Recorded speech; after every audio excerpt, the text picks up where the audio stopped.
एक बार की बात है, एक छोटे से गांव में एक मजदूर रहता था।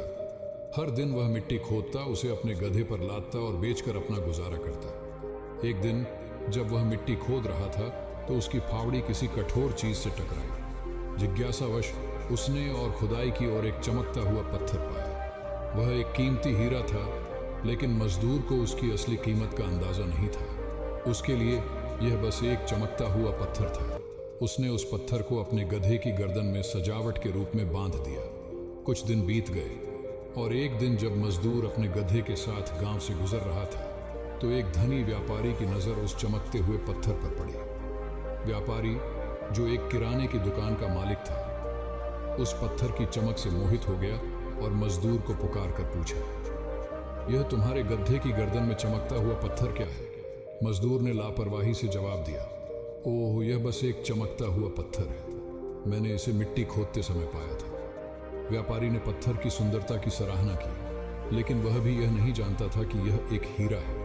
उसे पाने की इच्छा में उसने मजदूर को इसके बदले 5 चांदी के सिक्के देने की पेशकश की। मजदूर ने इसे केवल एक सजावटी चीज समझकर खुशी खुशी प्रस्ताव स्वीकार कर लिया। व्यापारी ने पत्थर लिया और इसे अपनी दुकान के तराजू पर टांग दिया। कुछ दिनों बाद एक जौहरी उसकी दुकान पर आया। जैसे ही उसकी नजर उस पत्थर पर पड़ी, उसने तुरंत पहचान लिया कि यह एक दुर्लभ और बेशकीमती हीरा है। उसने व्यापारी से पूछा, यह सुंदर पत्थर तुम्हारे तराजू पर क्यों लटका हुआ है? व्यापारी ने बेपरवाही से जवाब दिया, ओह, यह बस एक चमकता हुआ पत्थर है। मैंने इसे एक मजदूर से 5 चांदी के सिक्कों में खरीदा था। जौहरी को अपनी कानों पर विश्वास नहीं हुआ। उसने पूछा, क्या तुम इसे मुझे बेचोगे?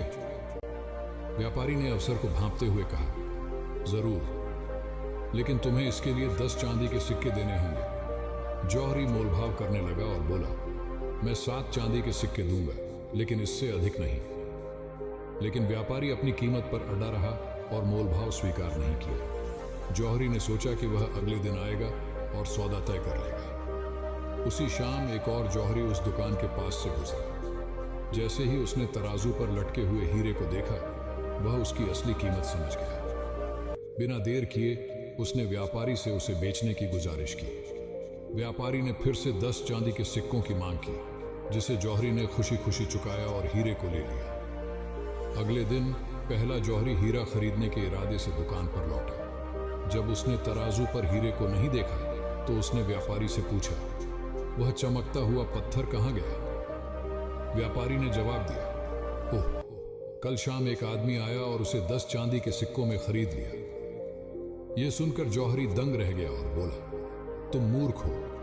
वह सिर्फ एक चमकता हुआ पत्थर नहीं, बल्कि एक बेशकीमती हीरा था, जिसकी कीमत हजारों सोने के सिक्कों में थी, और तुमने उसे मात्र 10 चांदी के सिक्कों में बेच दिया। व्यापारी यह सुनकर चौंक गया, लेकिन फिर वह मुस्कुराया और बोला, हो सकता है कि मुझे यह न पता हो कि वह हीरा था, लेकिन तुम्हें तो पता था।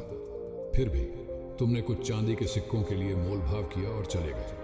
अब बताओ, असली मूर्ख कौन है, मैं या तुम? जौहरी का चेहरा पीला पड़ गया, क्योंकि उसे अपनी गलती का एहसास हो गया। उसने अपने लालच और मूर्खता के कारण अमीर बनने का सुनहरा मौका खो दिया था। वह भारी मन से दुकान से चला गया, रास्ते भर खुद को कोसते हुए।